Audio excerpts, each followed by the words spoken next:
So what is fear of failure? Why does it happen, and what can we do about it?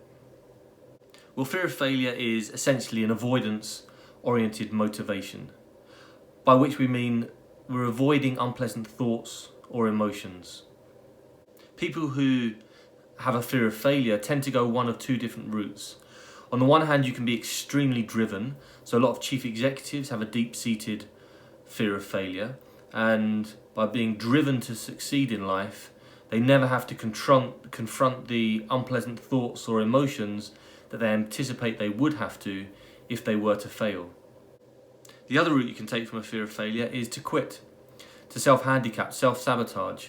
And this is very effective because if you just give up, then you never have to experience the unpleasant emotions of failing because you never put yourself in the position to do so in the first place.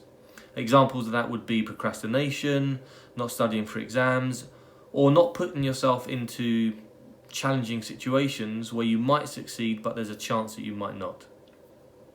The reason people fear failing is nothing to do with failure as such. It's more to do with the meaning that they attach to failure.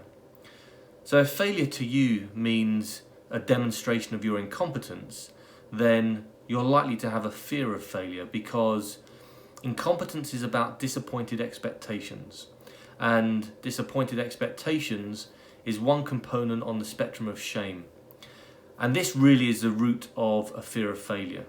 It's about an anticipation of feeling shame.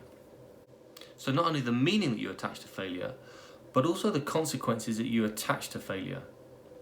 So if you anticipate embarrassment from failing, then this is another component of shame. Embarrassment is about unwanted exposure, exposing a part of ourselves to others that we don't like or that we fear to reveal about ourselves.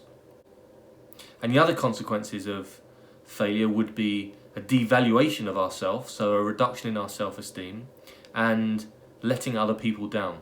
So if you fear letting others down, that your self is going to be devalued, or that you're going to be embarrassed, or any combination of those three, then you're likely to have a very strong fear of failing.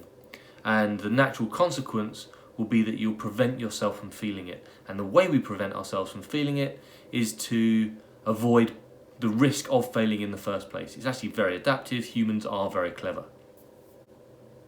Of course, the downside is that we often hold ourselves back from doing things that we feel that we should do or that we want to do. So how can we overcome this? Well, I've got two suggestions. The first is to rethink how you perceive failure. And I'm not suggesting that you change deep-seated beliefs about failure, but what I am suggesting is that you start to recognize there are other perspectives. And just by recognizing that alternative perspectives of failure exist, the one that controls you, that is embedded into your belief system, will start to become less powerful. The other suggestion is to not even bother trying to minimize a fear of failure, but instead to become really sophisticated at tolerating discomforting thoughts and emotions.